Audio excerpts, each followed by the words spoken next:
We are now being recorded. Wonderful. Well, welcome everybody. Good morning. Happy Friday. Happy May 1st. And welcome to the May Northwest Akuho First Friday webinar. My name is Michelle Primley-Benson. I'm the Washington State Rep, and I'm filling in for Kate Flowers, who is our Professional Development Webinar Chair. She is out today.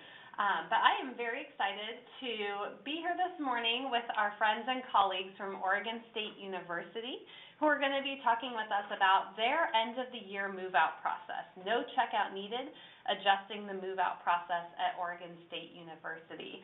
So we're joined here this morning by Christina Hansen, the Assignment Specialist, and Laura Lambeth, Service Center Operations Coordinator at Oregon State University. As we go along, a few things for the webinar, especially if this is your first time joining us. In the lower right-hand corner of your Fuse interface, you hopefully see a little chat box, a little talking icon. If you open that up, it will allow you to access the group chat or to direct message me as the moderator. So I encourage you all, as you have questions along the way, please type those into the group chat box. If you want to test out the technology before we jump in, go ahead and send a little hello message to the other folks joining us this morning. This is also a great space to use if you're running into technical issues with the audio or anything else. But Christina and Laura are happy to take questions along the way. It will help with the interactive components to the session, so please feel free to jump in there to the group chat at any point. And at this point, I'll kick it off to Christina and Laura. Hello, can everyone hear me?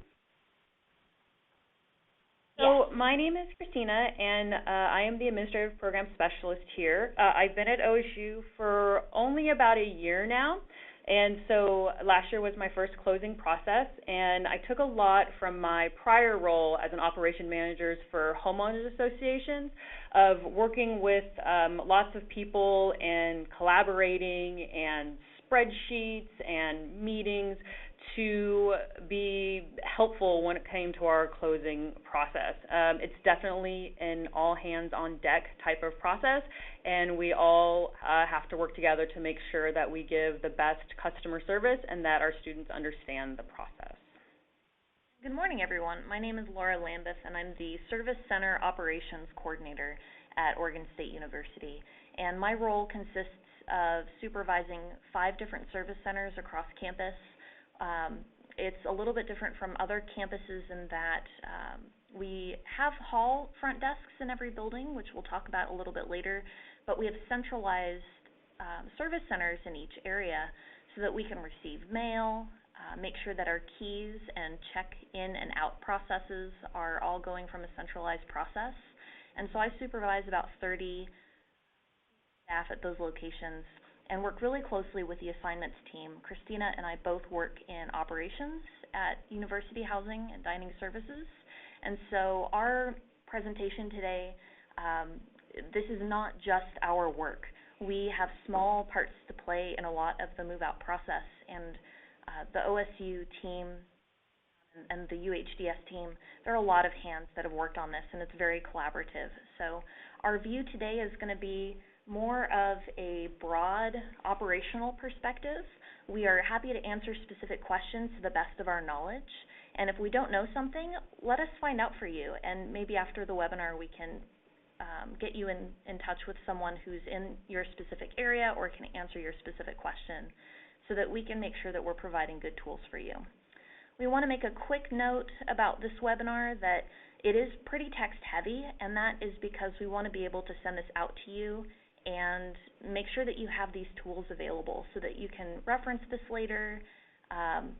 We won't be reading through every single piece, but again, we want to make sure that it's there so that if you're reading through something that it's helpful in the context of our conversations.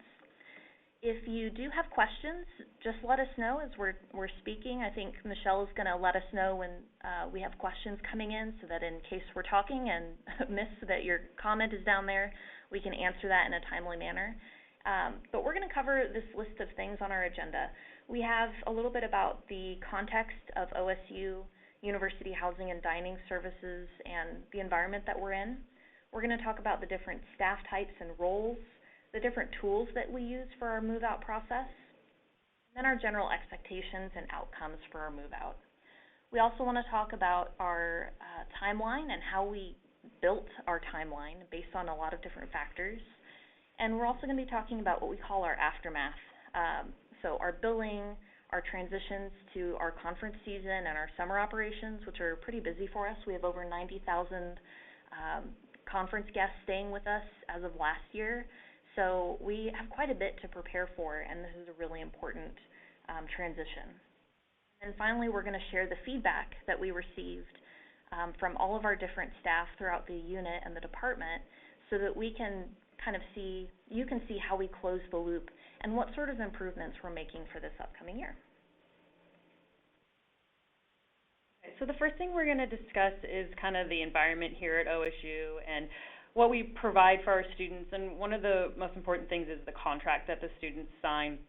The contract clearly states what occupancy means, and when it comes to damages, what they're held responsible for. And we try to make it clear with students that are joining us what damages consist of, and just because you're not in the room does not mean you're not occupying it. And so we try to be really clear on what our guidelines are for living with us, so that students aren't surprised when they get a damage charge, or if they say, I haven't been there for weeks, but I'm still holding my key. A big part of it is that we have a very short time period to flip, because we do have lots of conferences and go into summer session really quickly. And in terms of our fiscal year, we usually get about 2 weeks in June to post those charges. So it's really important that we all are on the same page and work together to make sure that we are doing our billing, so that the students will be aware of their charges before they have to billed for it. Another important part is, I think, like I stated before, the partners that we work with all units in UHDS, from facilities to operations, us in assignment, to make sure that the process gets completed. And we have a lot of units throughout UHDS that are a part of this process in different ways that support larger operations, I think, as well. So we have diversity initiatives, programs. We've got, conduct to consider. We have marketing. There are a lot of different ways that we can help each other out in this process. As far as our residence hall and resident makeup, Christina, maybe you can talk a little bit about who we have on campus and how that impacts us, because we have 15 different residence halls, including family housing. Family housing is year-round. What are our latest percentages on how many residents are first-year students? So as of right now, for housing throughout the year, it varies, but, we have around between at least 3,700 students on campus, a large percentage of that being first-year freshmen. Like Laura said, we have 15 residence halls. 14 of them are for our first-year freshmen, and so we have to really work to make sure that they're aware of what's going on. And the staff in the residence halls, like the resident directors and the RAs, are always working to make sure that the freshmen know the processes and that questions are answered. Something unique about Oregon State University is we have a partnership with a program called Into OSU.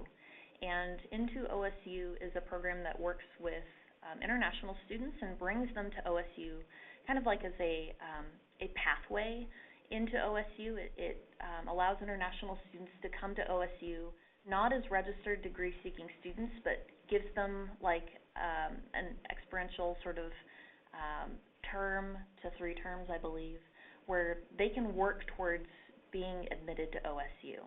So we work with this program because we house their students. Some of their students are living with an American domestic roommate, and we have a couple of sister institutions. We have a sister institution in Japan that sends students every year as well. So there are a lot of international students, and so that leads to the last point on this slide where we have very intentional language. And so in the past, and as our title for this presentation alluded to, we don't have a checkout appointment anymore. That's something that we used to have in the past where each resident was checking out with the RA in their room.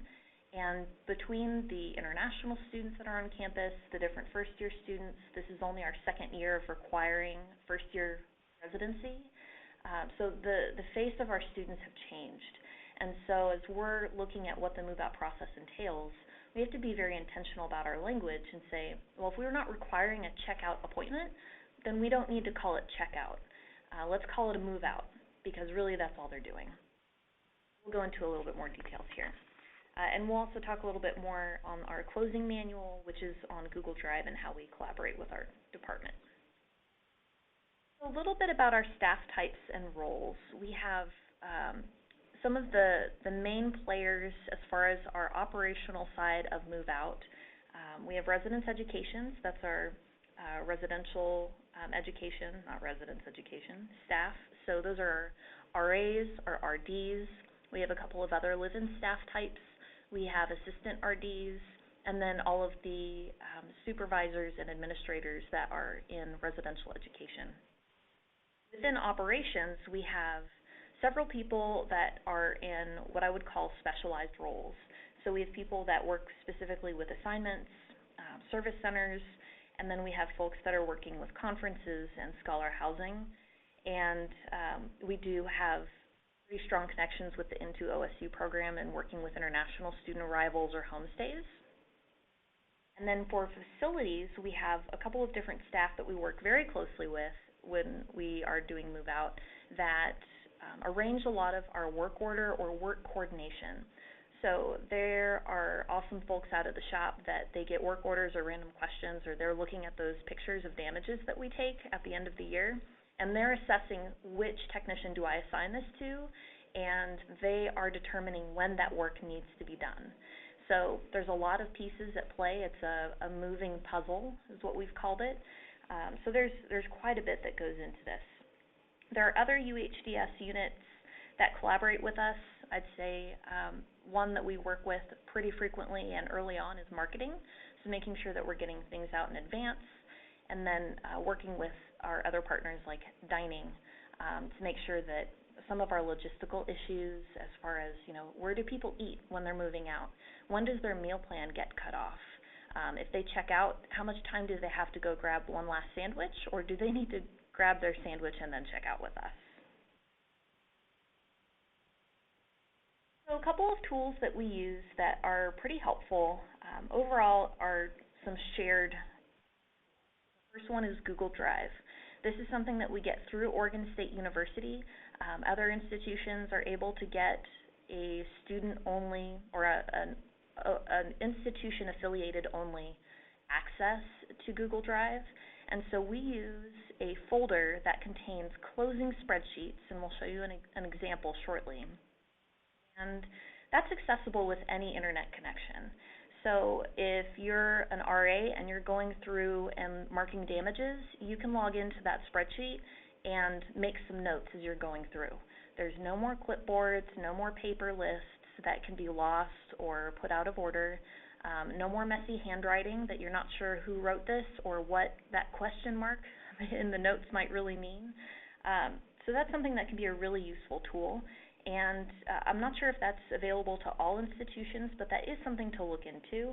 It's also been really helpful because I can make a general template for our department to use, but then each RD can add different elements to make it useful for them and their staff. So we'll have basic expectations about those spreadsheets, and I have a cutoff date or a timeline of when I get them back, and then operations and facilities own them again, and we can change colors and things like that as we need to. But that can be a really great tool to consider. We have the shared drive, so a lot of folks use a network, so you're sharing something on a folder or you're sharing a spreadsheet. And in the past we had actual Excel spreadsheet documents, but the difficulty with that is you can only have one user on it at a time. And the ability for Google, or I think the positive of using Google Drive spreadsheets is that we can have multiple users. You can track changes. If someone accidentally deletes the whole spreadsheet, the owner just has to go back and get a previous version. There's no pressure, and you don't have to involve tech support or an IT team to get that accidentally deleted item. So that removes some risk, and it also removes some pressure from our staff. So here's an example of a winter term. So we're on a quarter basis. Here's an example of our winter term to spring term closing spreadsheet. So I don't have the columns that show the student information, but we do upload the roster information and the room information. So you'll notice on the left, you'll see some of the cells for like room 102. You'll see that it encompasses a couple of different people, and that's because it's a triple. So you'd have 3 people in that room, and you can block out different columns that you don't necessarily need. So you can see that on this example of this spreadsheet, for column I, it's the only column that's marked as yes, like yes, it's ready for a new roommate. Everything else is blacked out because those rooms are occupied, so they didn't need to be checked to be ready for a new roommate. So we have a couple of different columns here for all the things that the RAs need to check for. Our next slide that I'm going to go to is our template for our closing spreadsheet for this June. So this doesn't have all the information, but it does have good examples of what we give to our staff before we hit our closing season. So this is what our RD team and our department will get in the next week or so. So this has the rooms and our room types. You'll notice that the first 2 lines there are apartments. If we have RD spaces, we've decided this year that we're going to include those spaces on our closing spreadsheets because our facilities team needs to know if those spaces need to be updated. And if you have RDs moving around or other live-in staff moving, that might be your only time to get in and do work. And so if we insert information for our facilities team on the spreadsheet, then we want to be able to do that. Notice that we have different colors. So the roster information, for those columns, I preload those with someone else from assignments. So we just preload them, they're ready to go. And for the orange column, those are things that our res ed staff are filling out. So have they completed, the first column says, completed into departure conversation. That's going to include any conversation that an RA needs to have with every single student about their leaving. So if they're an Into OSU student, for our students that are on Into OSU program, they can stay a full day later on the contract than our domestic students. That is because of some of the needs of their program. So our domestic students need to know one deadline, and our Into OSU students need to know another. And so that's something that we need to document, that RAs have had this conversation, yes, or if they're staying here for summer, they know when the transition day is to move to their summer assignment. So regardless of who you are, that first column, what type of conversation did the RA have? And that face-to-face interaction is still really valuable to us. The second column, column I, is for the date and time the student anticipates moving out. So like I said, we don't do a checkout appointment, but we can get a good idea of when their last final is and when they plan on leaving. That way we can have, again, really valuable face-to-face conversations like, okay, that's great that your final is all done after Wednesday, so tell me why you're staying here till Friday, what's going on? And then if it's something like they're waiting for a ride or a sibling is still going here and that's the way that they're getting home, we can have bigger conversations instead of just saying, no, you can't stay, you have to leave. We do have those conversations of, you know, we have a deadline here and you're on a contract and so you need to go home. But that's also a really good way for us to have a more student-centered conversation and let them know what they need to be aware of in making their plans for departing. For the Laura, service we have a question from Central actually about how students, and especially I guess student staff might be engaging with the spreadsheet. Do the students have tablets? The student staff have tablets that they're taking to these appointments when they have these conversations? And use the spreadsheet during checkout, or is this more of an office process after the fact that they're entering it in once they can get to a computer?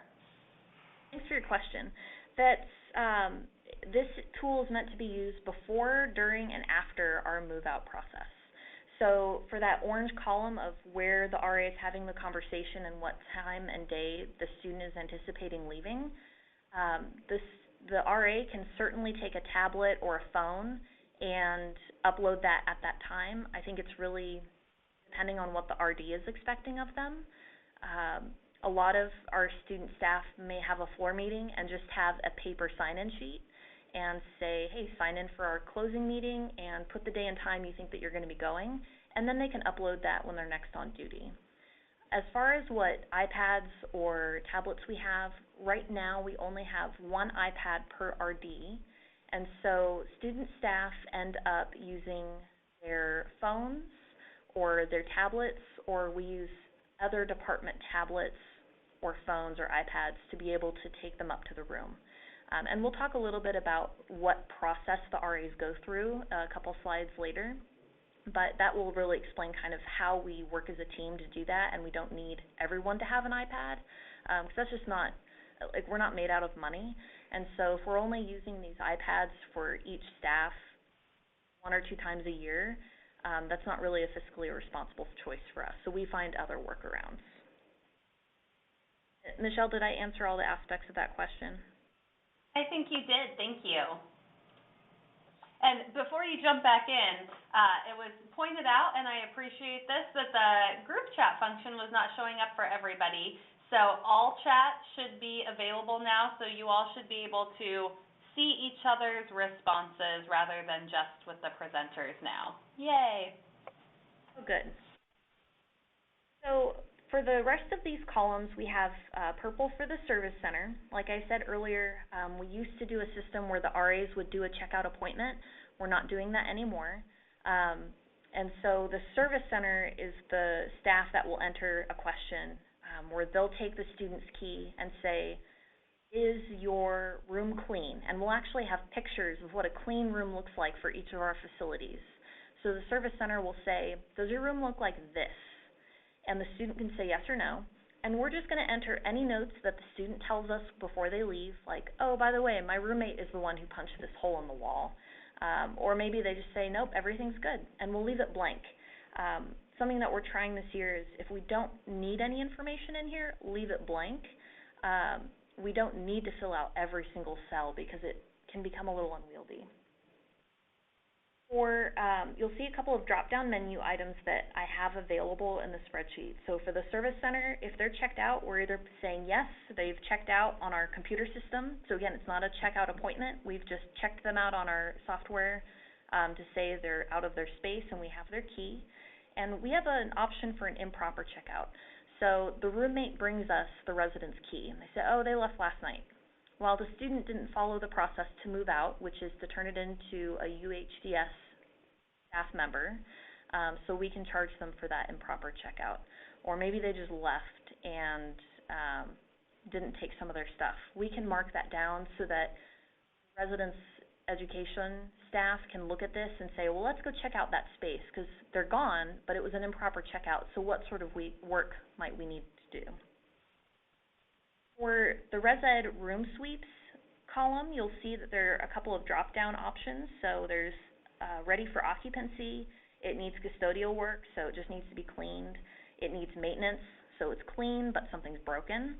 Or it needs both. And there are a couple of examples there of what a staff member might fill out. Note that if it's ready for occupancy, we don't need a description. We just go for it. And then for the facility staff, they are filling out if there's a work order number, if they're charging residents versus wear and tear or something that they were anticipating. And so our facility staff have already preloaded information about damages that we know about. So, for example, if we know that Bloss Hall 206 has some drywall damage that we just weren't, it was minor and we just didn't get a chance to get to it last summer, and we know we're going to get to it this summer, that's preloaded into the spreadsheet, so the RAs can see, oh, this drywall damage existed before the room was occupied, so I don't need to make a note of it. So our general expectations, as far as the student is concerned, the information that we're sharing with students and their perspective on this whole process is supposed to be simple, simple, simple. That is 3 things. 1, tell us when you're leaving. So if you want to stay late, the process is online. They put in a request, and that actually goes to Christina, and she'll talk a little bit about that at a later process, or at a later time. Our Into OSU program has like I said earlier, has a contract that stays 1 day later, and our summer residents stay 1 day later.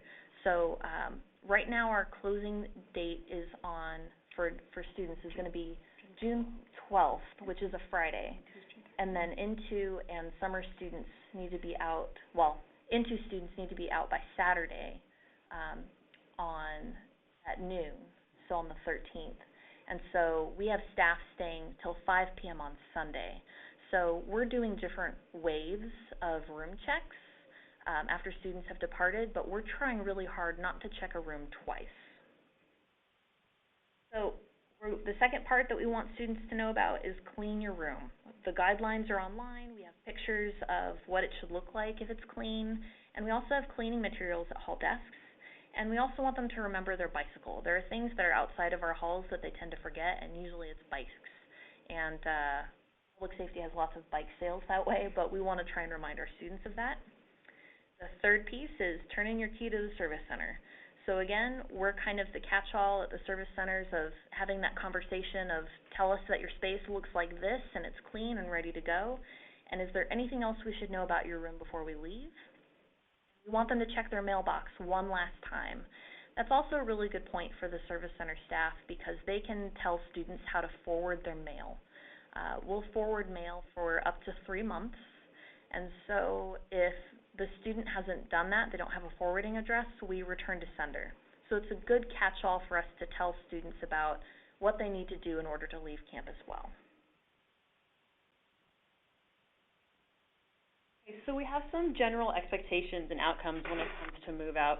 Us as a department, what are we looking for to make the process as easy as possible for staff and for students? And I think the overall theme is communication and how we relay this out to the students so that it is easy.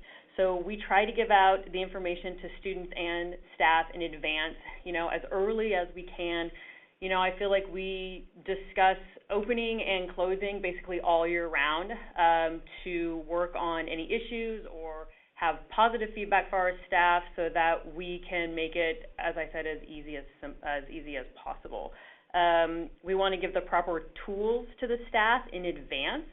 So, like Laura said, she showed the doc for the June moving out. We already have it ready. We're already going through it. So that we can get that out to the resident directors so that they can share it with the resident assistants and really work out a program that's going to work best for each residence hall.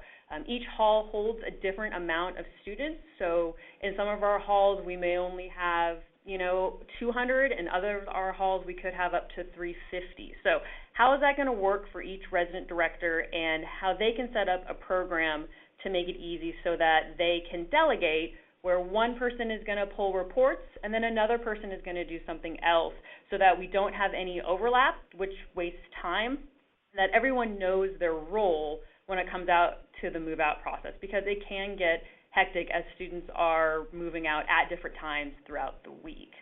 And some of those things we'll do centrally. So when we do closing, I can pull occupancy reports and just send the entire hall's occupancy to all the RDs, and then they can sort by building.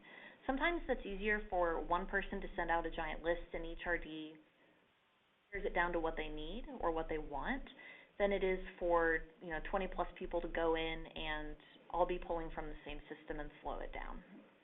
And I think having that communication plan is really important, and having a timeline so that everyone knows by this date this needs to be accomplished, by this date this needs to be accomplished, so that we're all on the so we're all on the same page, and no one is going, no one's kind of sitting and going, well, when do we do this, or when do we do this? And so the more information we give out, the more timelines we give out, the easier it will be. And I think, last of all, as it says, give yourself some flexibility. Not everyone is the same. Everyone learns the same and does things differently. And so, working together to make it work for everyone is important.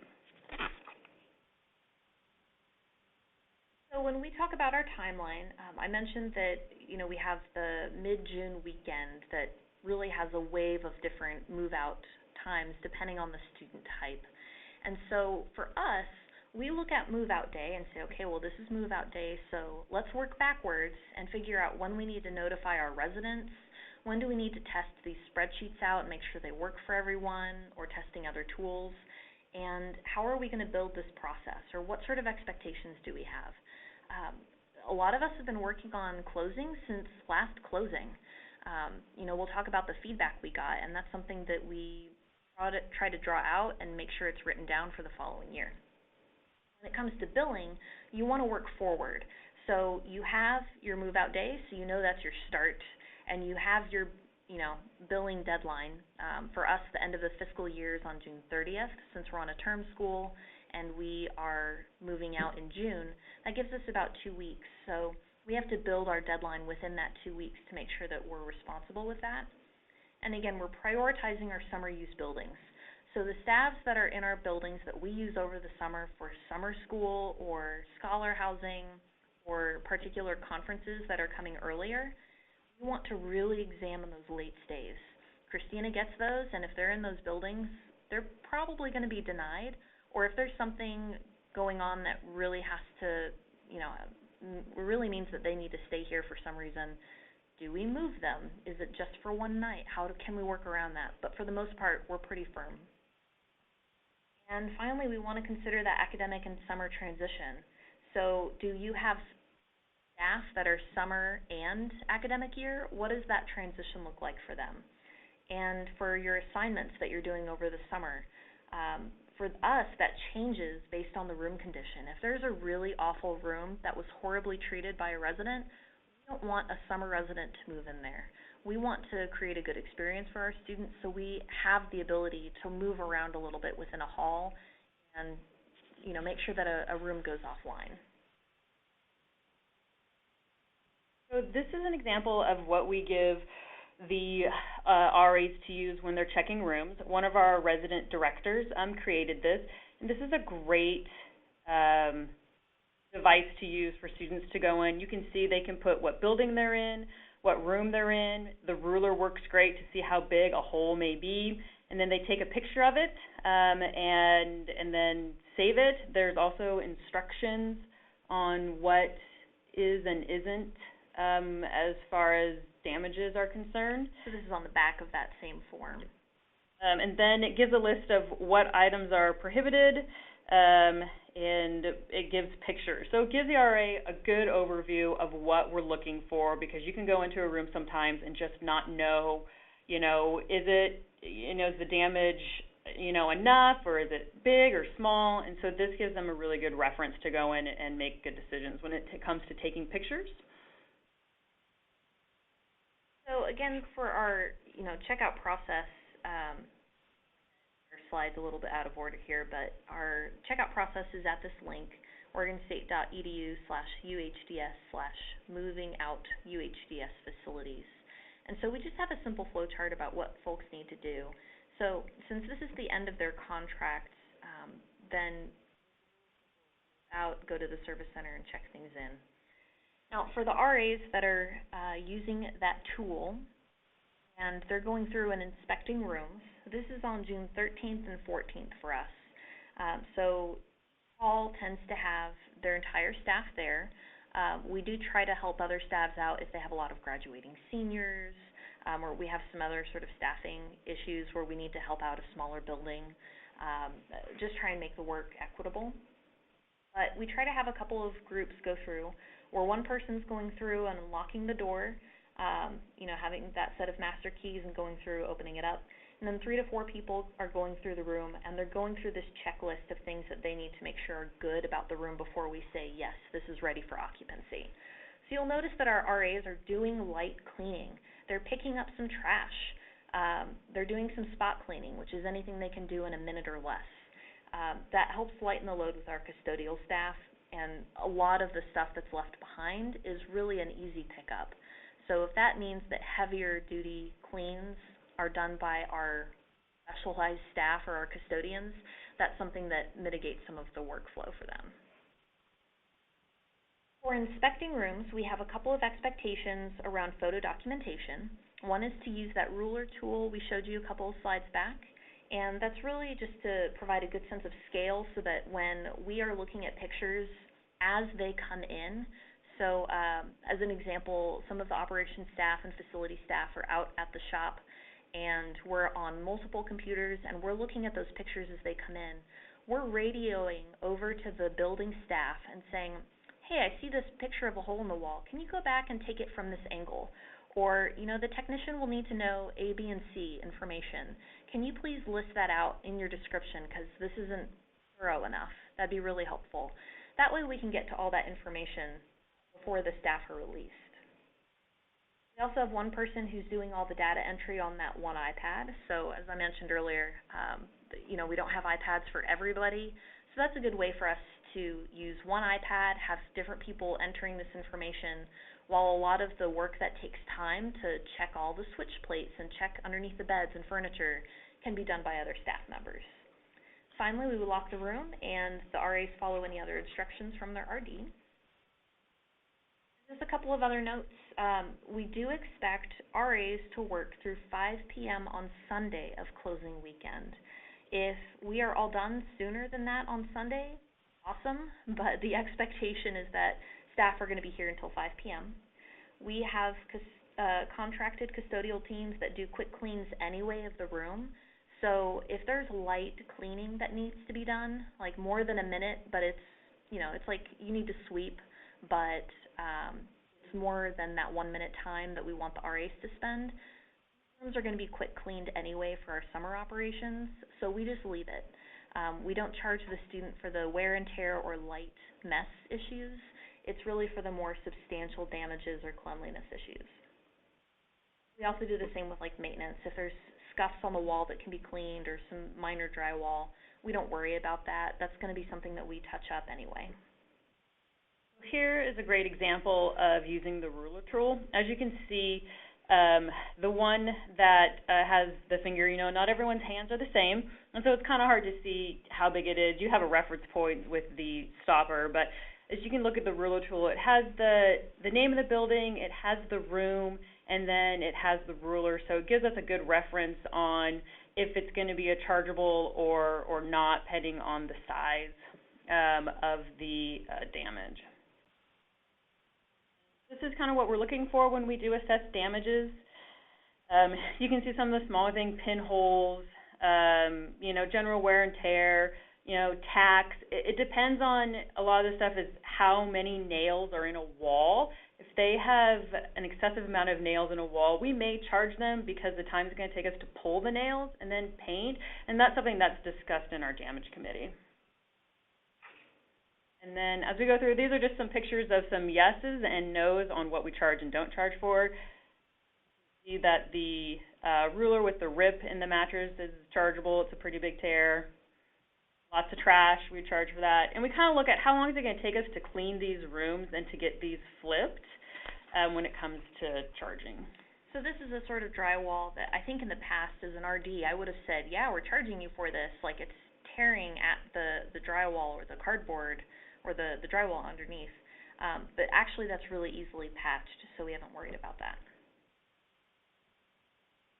Okay, so after everything, we go into our committees that now will look at the damages and assess it, and then we also allow for appeals to the students if they don't feel that they were fairly charged. And so what we usually do is, do you want to go to the next slide? Oh, sorry. Yep.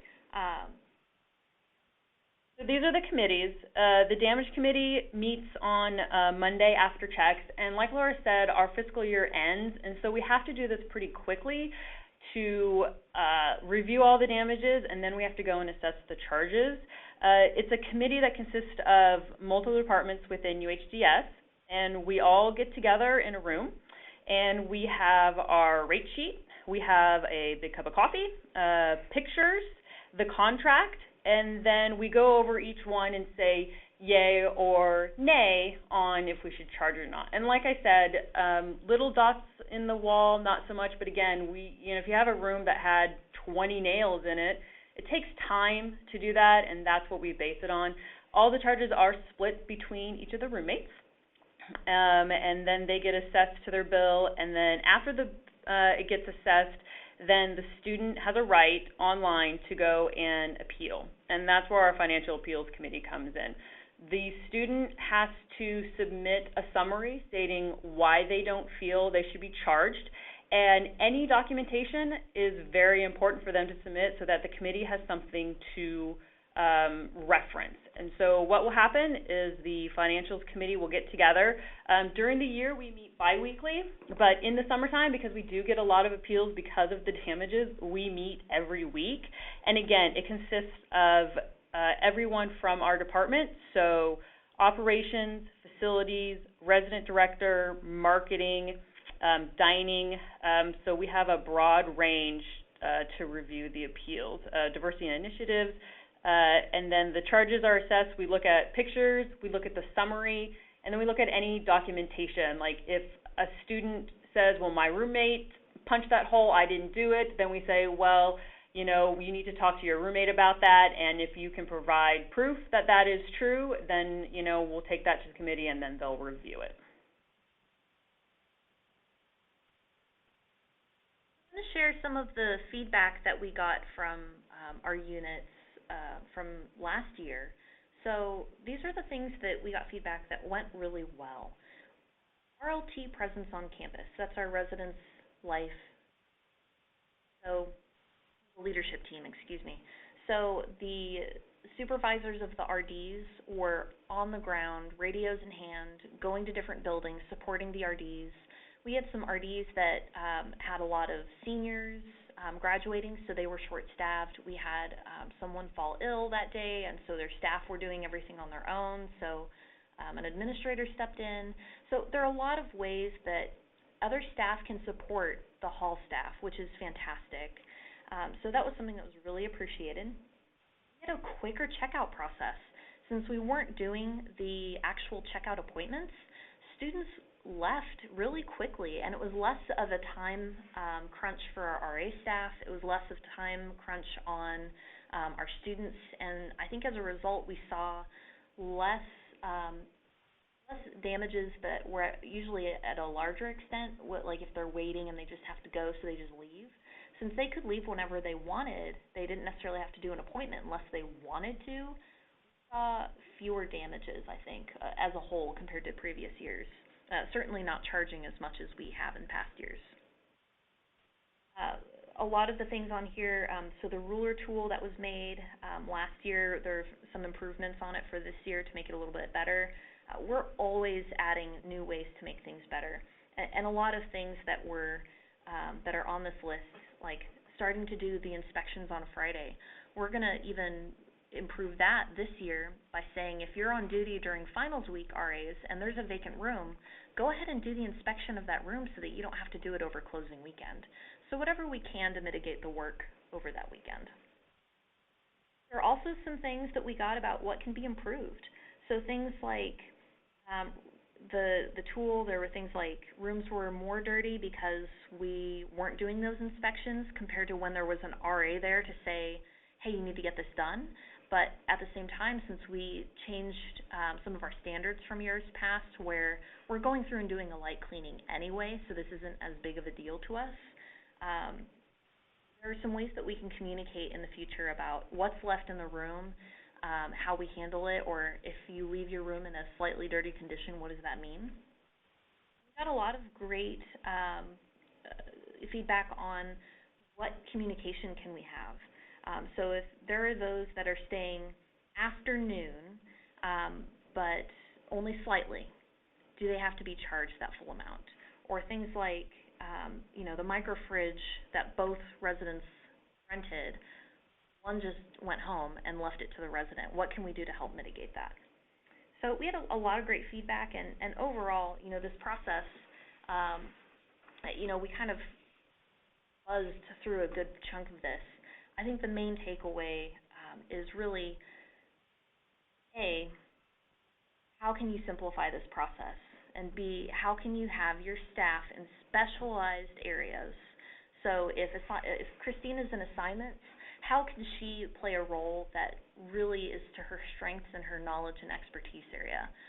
For our RAs, their strength is face time with residents. So what can we do to make sure that they're getting that face time in their closing meetings, that they're present, but not swamped with work during that finals week? So it's much better for us, I think, in a lot of ways that RAs are available to have conversations and check in on people rather than being back-to-back booked with checkout appointments. So I see there's a question real quick, and we are going to take some questions now. Service center hours are 8 a.m. to 7 p.m. So that is throughout the academic year, and then on the weekends we extend those hours to 8 a.m.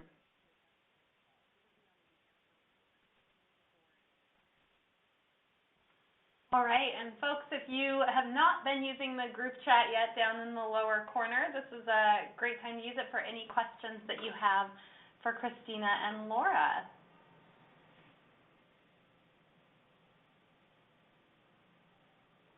It looks like we have a few folks on the call who previously served on that Financial Appeals Committee at OSU. It's a really good opportunity to engage and kind of see some of that back-end work. I know I was talking to earlier as people are typing questions, perhaps. One question that we've gotten in the past is, who's available over the weekend while we're closing? So a lot of the staff that we have, so our residence life staff, our residential education staff, and our operations staff, a majority of them are unclassified. So we're salaried, so we can work when we need to work. And we have other staff that are classified, and so we have to be really aware of who can work over the weekend and who can't, or if we're really busy during closing week, who is most needed during that week, or can we flex their hours so that they can work over the weekend. Typically over the weekend, we only have typical emergency staff, like for emergency lockouts or emergency maintenance. They're on call. But we don't have any maintenance ready to go or lockouts ready to go, or the key shop. But we do have unclassified or salary paid staff available over the weekend to help support from both operations and facilities. Right. And a question here, do you have the option at OSU for residents to stay through the summer, or is summer strictly for conferencing for you all? Good question. We do have 6 summer sessions that students can take, and so we do offer summer housing. If you're a student here now and you're just going to transition into summer, you basically get to move into your new summer housing on that Sunday. So we have 2 buildings for summer, and what we're doing this year is as long as you are taking a class, you can stay with us the whole entire summer. We charge by the week, and we do summer placements. Really soon we're going to start doing summer placements because our application is live. Now, we have a transition period in September, so if they're continuing with us and going to school, then we'll transition them into their fall residency. If they're not, and they just need to stay here through the summer, they do have a date that they do have to exit so that we can get our fall students in. We have a couple of different resident types over the summer. So we do have summer school housing. Family housing, of course, is open, and so there are families staying with us year-round. And then we also have scholar housing. So scholar housing is kind of our one of our really great programs offered at OSU, where if you aren't taking a summer class, but you are here at OSU for an educational purpose, so you're here for an internship, you are here for a graduate assistantship, so you're not in an active class or you're not degree seeking or what have you, but you are here for an OSU-related purpose, you can stay with us in scholar housing. And scholar housing are in different halls than our summer residents. We have a particular building on one side of campus and one other that we'll put those residents into. Now, they're typically here just for, like if they're taking an online class, they're only here for that one weekend to meet in person and then they go home. Or if they're here for an internship or assistantship, they're here for like a month or a session of summer, but not as a student, if that makes sense, or not as a credit-seeking student. So that's another type that we have. And then we have our conferences, and those are in, a lot of range of ages and resident types. Okay, another question here. So noting that you didn't charge on the chips in the wall in that previous picture, do you all paint all rooms every summer, or you just kind of eat the cost of doing minor repairs on the chips in the walls? As many rooms as we can get to. So we already have our maintenance plan set for the summer and the year. So a big thing that we do to prepare for the summer transition is we already know which halls are getting their routine maintenance. So if there's a building like Bloss Hall, as an example, we have residents there during the academic year and the summer. We prioritize that hall and try and get into it as much as possible. There are some rooms that we can't get to unless they're not occupied, especially for those buildings that are used year-round. So, we do what we can to get into each room every summer and make sure that it's ready to go because wear and tear happens. But we do end up eating the cost on a few spaces just because of the sheer amount of rooms that we have and the amount of time we have to do the work.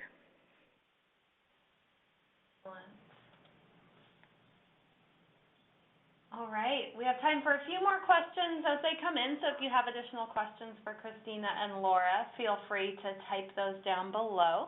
But in the meantime, I want to thank you both for joining us this month for this webinar. This was a really great topic, and as we head into closing this year, hopefully some good food for thought for folks to see how this might be able to be implemented at their own institutions. It's great to hear some of the takeaways and things that have worked well for you all down in Corvallis.